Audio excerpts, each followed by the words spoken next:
surprise for you all. One of our regulars, James, has been working away, going back through all the recordings, and he has created a lovely piece for us that he's going to read out in a moment.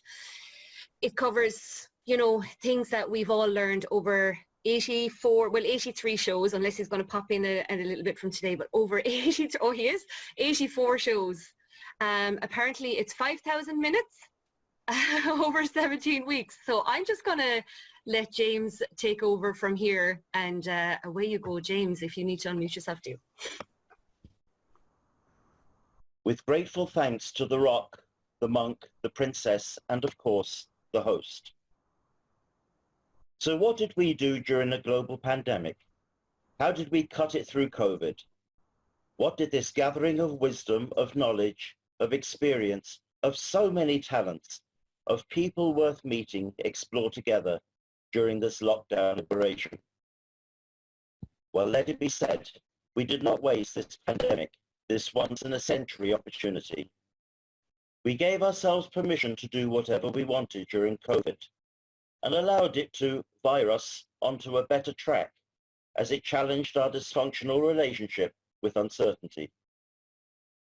We faced the problem like we have done for time immemorial. We put the kettle on, brought our cup to this virtual table, and took a breath, a deep, cleansing breath. We looked around and did the most human thing we ever do.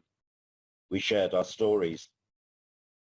Stories of love and loss, birth and death, joy and sorrow, success and failure that actually turned out to be success delayed rather than success denied, turning the job from hell into wonderful new possibilities.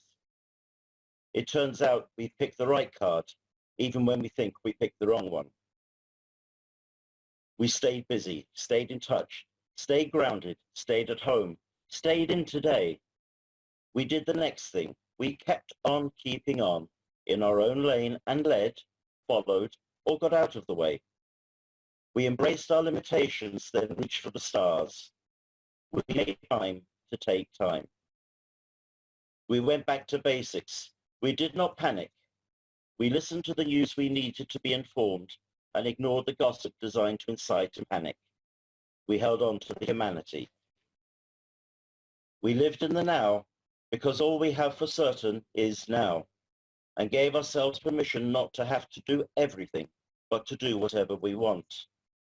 We learned to control the controllable, not to stress that which we could not control, because the only wrong way to do a day is to think that there is a right way. Nothing is the end of the world. At this time when we could not go out, we zoomed rather than zoomed around the world. All were welcome to the table, and new real friendships have now been made all around the globe, from all walks of life, of all faiths, beliefs, and none, but all seeking how to improve the life of even one fellow human being, just as a parent, partner, teacher, coach, mentor, or friend had helped us. Let us therefore resolve to be someone's compassionate leader, because the day of the dictator is gone, and all lives matter. We witnessed the capital of Ireland move from Dublin to Cork, and yes, even to Limerick, while New York is still our global capital. The green jersey was wrapped around us during this, and indeed all future staycations. We found the power to climb the highest mountains. We ran the wild Atlantic Way, and from Scattery Island to the Serengeti. We took that first stride, even when we could not see that first step. Took that leap of faith, not because we had to, but rather because we got to take that opportunity.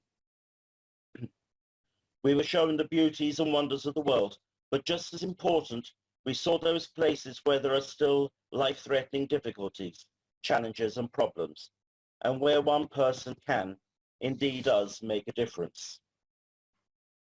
You cannot engage a 3-year-old through a phone, but nor can we live in a world where another 3-year-old has to scavenge on a rubbish tip to survive. There is money in poverty and religion, but we cannot ignore something we cannot unsee. That disconnection is the root of all disease. Every child has a gift, and our job is to find it. They will be undocumented no more. The future is that undiscovered country. So what do we want out of life? What sage advice and sense of connection and creative community was shared among us that we can pass on to others? Visualize where you want to be and make a plan to get there, because when you follow your dream, you cannot escape it. Never second guess a light bulb moment. Feel all the feelings, because feelings buried alive never die. Feel the best you can. Do the best you can. Nobody is perfect, but it is enough to be perfectly imperfect. The fact is that we're all ordinary, but it is what we do that makes us extraordinary. And the difference is just that little bit extra. Completely and utterly believe in yourself. Do it, focus, be grateful, and be on purpose. And on those days when it all seems too much, when we must pause to rest and regroup, we should hunker down like a hedgehog, immerse ourselves in nature, or even just borrow someone else's self-belief until we find our own once more. Be kind to yourself. There is no harm to press pause before we press send. Remember, good enough is often good enough. Be authentic, true to yourself, and treat others as you would wish to be treated.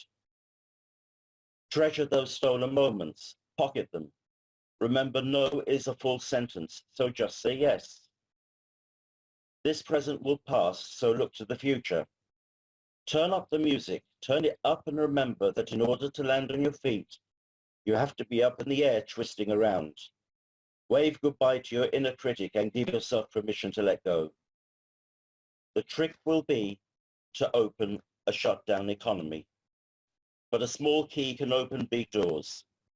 Innovation is exploding because of COVID-19.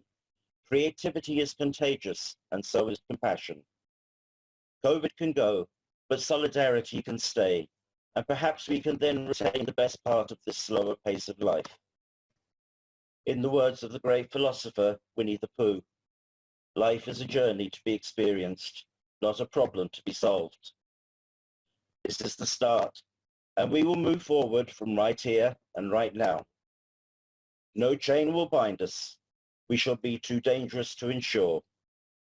We shall serve, not sell. Namaste. James, thank you from everybody here. I made the mistake of looking at Princess Shelley at the start of that. My God. And you said that wasn't poetry. That's poetry. Colm, have you anything to say? Can you even talk? I'm overwhelmed. Truly beautiful. Truly beautiful.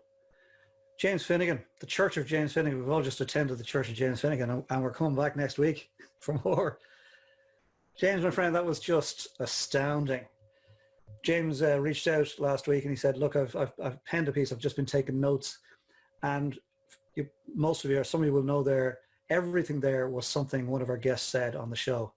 And I've no idea how you took 84 disparate conversations and wove them together into a perfectly coherent piece. Oh, you know, astounding stuff. James Finnegan could not have asked for a nicer end to Series 1. Thank you.